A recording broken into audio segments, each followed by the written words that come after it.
Yun lang yung pinakapayo ko at huwag kayong magpapauto dun sa isang nang uuto na overprice magbenta, no? So wala na lang tayong babanggitin, basta huwag kayong magpapauto doon. Napakaraming nagtatanong sa akin ng mga subscribers or yung tipong naligaw lang sa channel ko kung ano daw yung magandang printer. So ang may sasagot ko sa inyo, nakadepende kasi talaga yan kung magkano yung budget mo at kung saan mo siya possible na gamitin. So kapag ka itinipe mo dyan, boss, tanong ko lang anong magandang printer, syempre kailangan kumpletuhin mo yung detalye kung magkano yung budget mo, kung saan mo gagamitin, or kung pang student ba or kung pang negosyo. So dito sa video na to, no, i-share ko lang yung mga pwede nyong magamit at yung pwedeng mga pang entry level na mga printers kung magne-negosyo kayo at yung tipong mga estudyante lang kayo, no. So medyo mabilisan na tayo dito. So sisimulan natin to sa Epson 121. So ang presyo lang nito ay 5,000 lang at kapag naka-sale si Lazada or Shopee, mabibili nyo lang to sa halagang 3,000. Huwag kayong magpapaniwala dun sa isang sikat na vlogger na mabibili nyo sa kanila to ng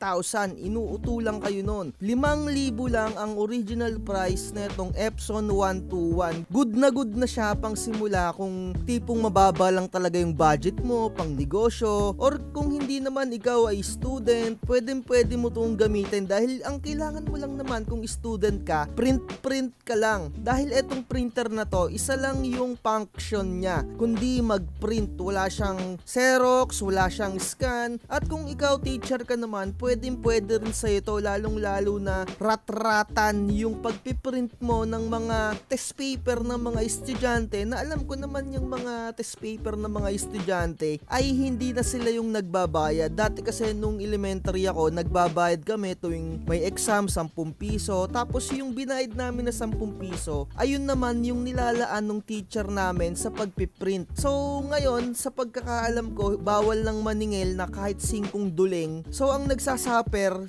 sa pagkakaalam ko, yung mga teacher na. Hindi ko alam kung meron silang mga nare-receive na payment din sa pagpiprint nila. So kung wala kayong maisip na printer kung anong brand yung gagamitin nyo, eto na lang yung bilihin nyo, Epson Printer 121. Bagay na bagay din to sa mga student, teacher, ayun nga, sa pagprint ng mga test paper, kahit rat-ratan. Pwede nyo rin tong gamitan ng pigment ink, at tandaan nyo yung pigment ink, sa mga Epson printers lang talaga siya ginagamit. So kung gusto nyo pang rat-ratan talaga, halimbawa, ayun nga, teacher kayo, pwede nyo yung palitan yung ink neto, gumamit kayo ng Kui, yung mumurahin na ink, yung tigte 30, tigbe 20, okay lang naman gumamit nun, basta rat-ratan yung inyong mga print. Yung ibig sabihin ba, tuloy-tuloy lagi yung pagpiprint mo. Pero kung talagang gusto mong tumagal yung lifespan nung printer mo, syempre lalong-lalo na kung nagninegosyo ka, walang printer na talagang isang printer lang yung bibilihin mo. Walang ganon. Kailangan meron kang dye ink, meron kang pigment ink. So kung nagsisimula ka pa lang, mababa lang yung budget mo, pwede kang bumili ng isang printer na dye ink at isang printer naman for pigment ink, kasi nakadepende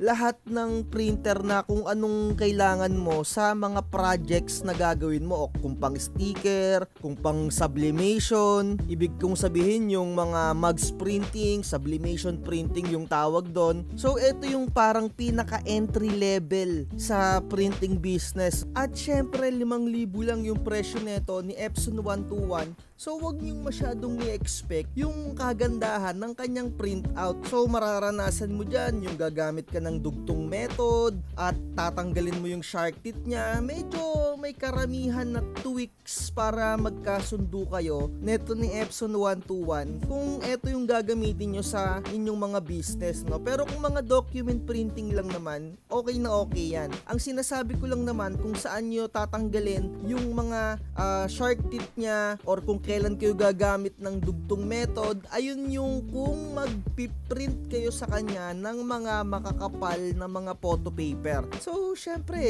kung ano yung binayaran mo, so ayun lang din yung makukuha mo, no? Huwag kang masyadong mag-expect ng medyo mataas na value kung yung presyo naman nung pinambili mo ay syempre mababa lang. Pero masasabi ko sa'yo, kung nagkasundo naman kayo or kung naggamay mo yung paggamit netong Epson 121, ay nako, ako na nagsasabi sa inyo, siguro sobrang tagal na ng printing business nyo, buhay pa rin or Epson 121 pa rin yung gagamitin nyo. So ayun lang. At kung tatanungin nyo naman ako kung anong mga papel or kung gaano kakapal yung pwedeng gamitin sa mga printer na to, panoorin nyo na lang yung mga iba kong vlogs at kung paano mag-convert ng mga printers into dye ink to pigment ink or pigment ink to sublimation or sublimation to pigment ink. At inuulit ko, Epson printers lang yung pwede nun. Ilalagay ko na lang sa description yung link kung paano mag-convert para hindi na kayo mauto. Kung makikita nyo, no, 5,000 yung presyo neto, meron naman siyang counterpart kay Canon na tigpa 5,000 lang. So kung tatanungin nyo ako anong pinagkaiba netong printer na to, etong si Canon kasi kaya niyang i-accommodate yung mga makakapal na GSM. So yung mga makakapal na media na papel ng mga photo paper, basic na basic lang sa kanya yon dahil ito yung katangian nga ni Canon. Pero yun nga lang, may downside si Canon, hindi mo pwedeng gamitan siya ng pigment ink, as is lang siya.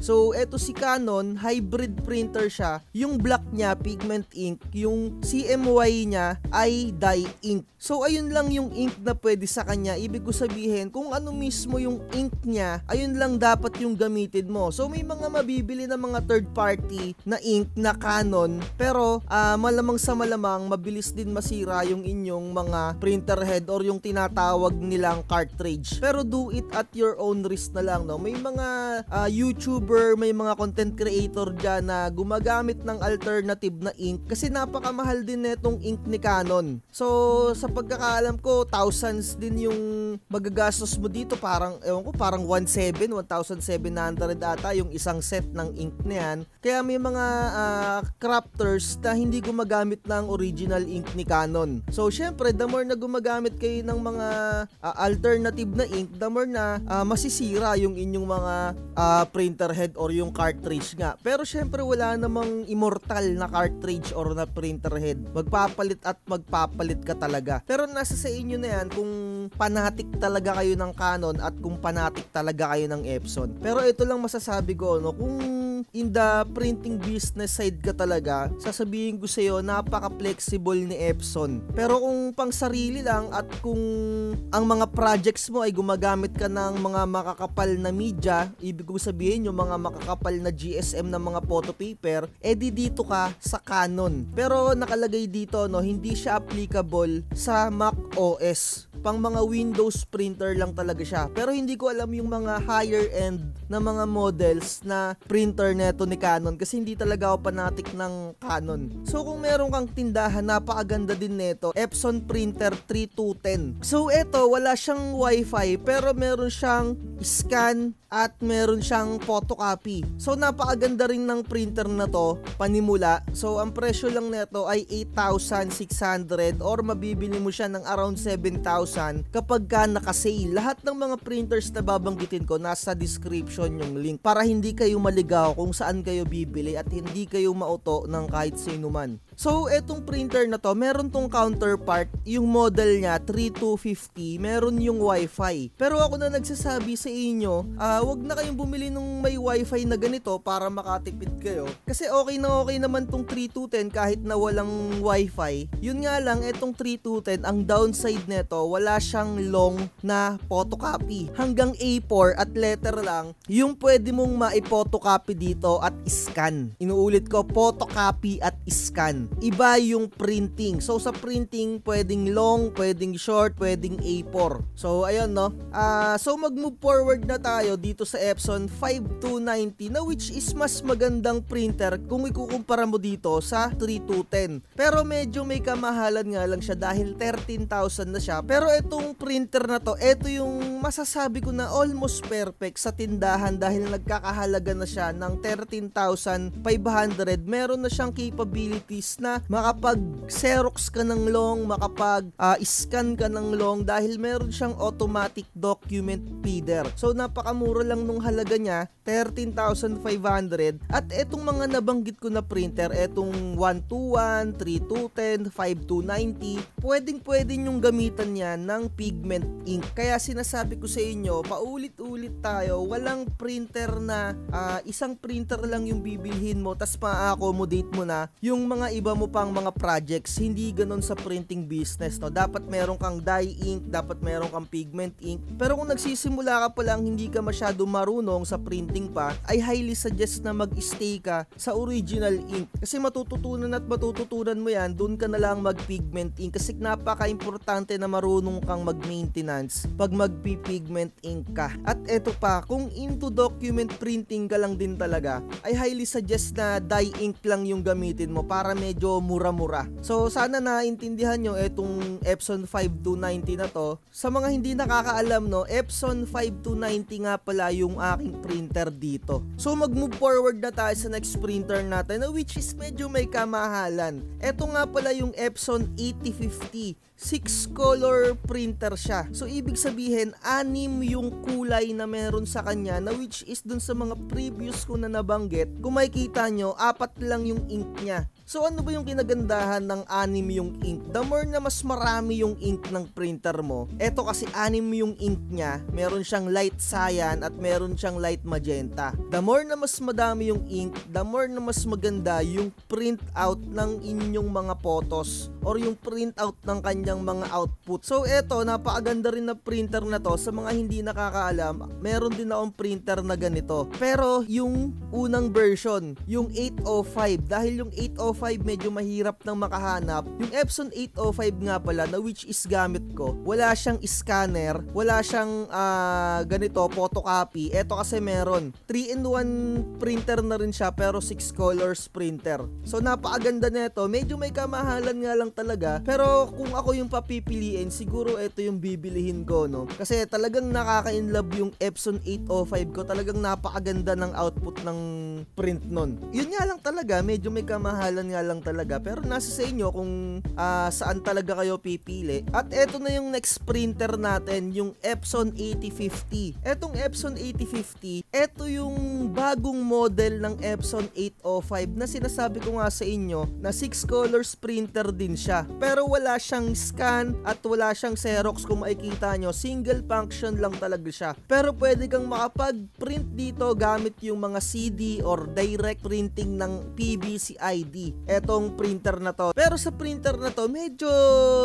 napapangitan pa ako sa kanya sa ngayon. Napakadaming feedback akong nababasa sa kanya na ang bilis daw masira ng printer na to. Pero nakita ko na meron siyang maintenance box, na which is yung maintenance box, bibili ka na naman ng bibili ng panibagong maintenance box kapag ka napuno yun. So kung tatanungin nyo ako, ano ba yung maintenance box? Yung maintenance box, dyan nakalagay yung mga waste ink, kung saan yung mga sobrang ink ay ayun yung nagsasala. Doon nagpupunta yung sobrang ink na ginagamit ng inyong mga printer. So yung mga previous ko na nabanggit na printer, wala silang mga maintenance box. Eto lang yung mga meron, kasi eto yung bagong model ni Epson. Pero meron akong napanood na pwede mo na rin siyang lagyan ng waste ink tank. So i-other content na lang natin yun para medyo hindi na humaba yung video natin. Pero napakaganda din na itong printer na to. At ang bentahin na itong printer na to, 6 colors printer siya at mas improved na Epson 805 dahil mas mabilis siyang mag-print kung ikukumpara mo sa Epson 805. So mag-move forward na tayo sa pinaka bago kong paboritong mga printer. Kung talagang seseryosohin mo talaga yung printing business at sinasabi ko sa'yo, medyo meron ka talagang budget, magtatayo ka talaga ng isang pwesto ng printing shop mo, kailangan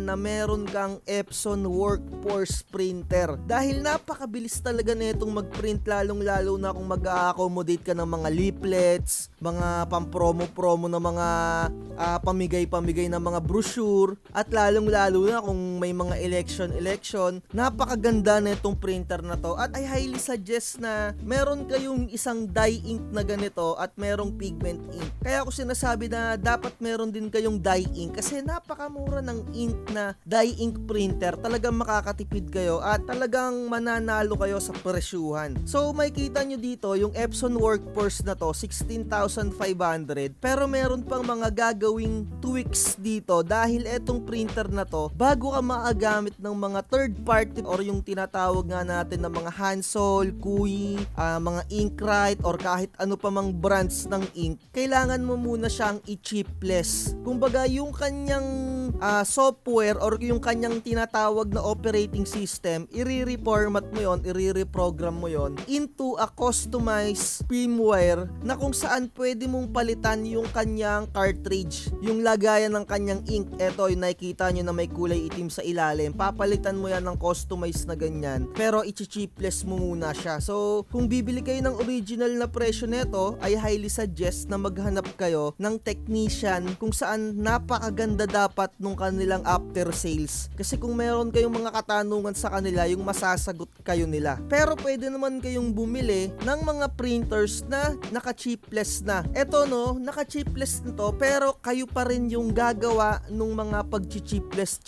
dyan. Kasi isi-set up yung pag-chipless kung saan yung gagamitin yung computer. Hindi siya pwedeng palipat-lipat. Kailangan yung computer na yon, ayun lang yung na dapat na gamit sa pagkakaalam ko so far, no? Dahil wala naman akong ganitong printer. So ginagawa ko lang tong research na to para makatulong sa inyo, no? So kung makikita nyo dito, yung original price niya ay 16,000, pero kapag ka naka-chipless, 23,000 dye ink. May kasama siyang dye ink. Pero kung yung kasama na dye ink dito ay hindi nyo gagamitin dahil ayaw nyo nung brand, pwede nyo siyang palitan ng Hansol or Kui or kahit ano pa mang brands, kahit pigment ink. So kasi ang nakalagay lang naman dito, ang ibibigay sa inyo, ito yung refillable cartridge, dyan ilalagay yung ink. So etong ink na to, hindi pa yan nakalagay, nasa sa inyo pa yan kung kayo yung maglalagay. At meron din naman siyang counterpart na pigment ink, na which is yung Inkrite nga rin na pigment ink. Pero sinasabi ko nga sa inyo, kung hindi nyo naman gagamitin yung Inkrite or kung hindi kayo fanatic ng ink na to, ang bilihin nyo na lang ay yung original na presyo, tapos maghanap na lang kayo ng technician kung saan ay ituturo sa inyo kung paano mag-chipless. So 'di ba, mas makakamura kayo dahil dito binayaran nyo rin yung Inkrite na ink kasi hindi nyo naman to gagamitin kung maghahansol kayong pigment ink or Kui, 'di ba? Masasayang lang. So etong printer na to na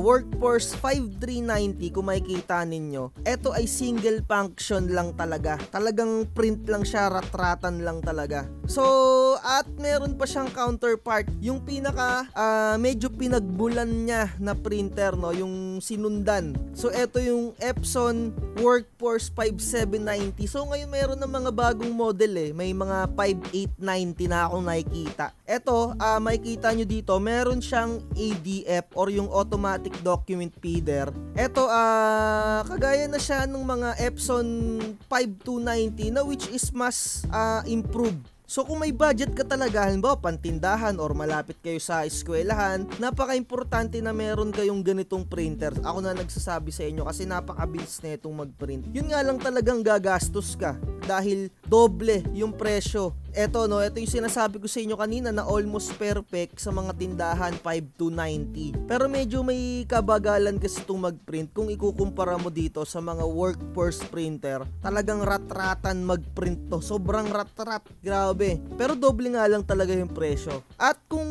tatanungin niyo ako, syempre, nakadepende talaga lagi yan sa presyo nyo. Pero napakaganda kung pag-iipunan nyo tong Workforce printer, no? Kasi although may kamahalan siya, pero napakabilis naman niyang mag-print, no? Pero kung talagang saktuhan lang, edi mag-stay lang kayo dito sa Epson 3210, Epson 5290, wala namang problema kung magsisimula kayo sa napakaliit na puhunan. No? Huwag nyo lang bibiglain. Sinasabi ko lang to sa inyo dahil huwag kayong magpapahype sa mga kung sinong-sinong Poncio Pilato dyan. Kung may pera naman kayo, edi go. Kung wala kayong pera, syempre mag-start muna kayo sa mababang printer. So ako, kung tatanungin nyo ako, dito ako nag-start Epson 3 P210, yung una-una pa niyang model, yung 3110 pa. So eto, nakabili na ako nito, and then nakabili na rin ako netong Epson 121, tapos binenta ko din ngayon kasi nag-stay na lang ako dito sa Epson 5290 at dun sa Epson 805 ko na printer. So eto, pang mga document printing ko. So yung Epson 805 ko naman, yun naman yung pang print ko sa aking mga pigment ink or pang print ko ng mga stickers, or yun yung mga pinang-piprint ko ng mga souvenirs, mga rep magnet, kasi napakaganda ng pigment ink. So ayun lang,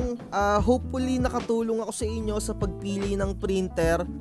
Nagsimula tayo sa napakababa lang na 5,000, at eto yung pinakahuli kong payo sa inyo, huwag kayong bibili ng mga printers na tigda 2,000, tigda 3,000, yung mga kino-convert pa, yung mga sinaunang panahon pa na printer, yung mga Canon printers na MG something. Ito ipapakita ko sa inyo, sana makita natin. Ito yung sinasabi ko sa inyo, wag na kayong bumili ng mga ganitong printer. Ito, sinaunang panahon pa to. Ako na nagsasabi sa inyo, masasayang yung pera nyo dyan. Huwag kayong magpapahype kung kahit mura siya, kahit 3-in-1 printer na siya, or meron siyang scan and copy.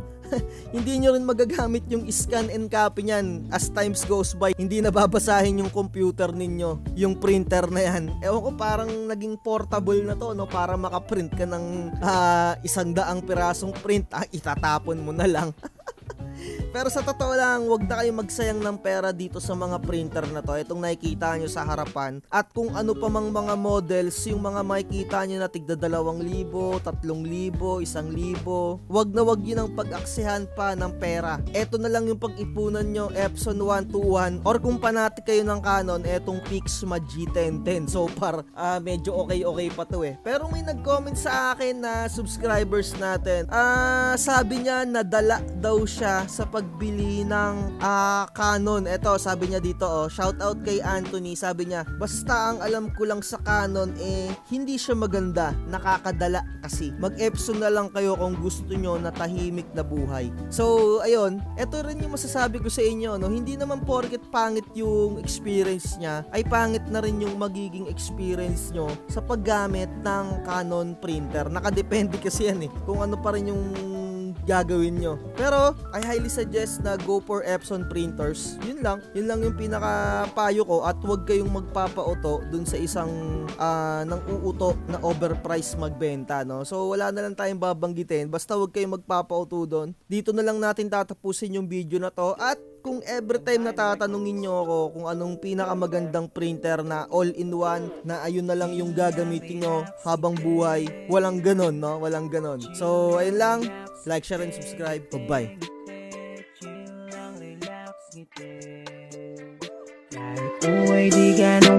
Purchase your tracks today. Chill lang, relax, ngiti.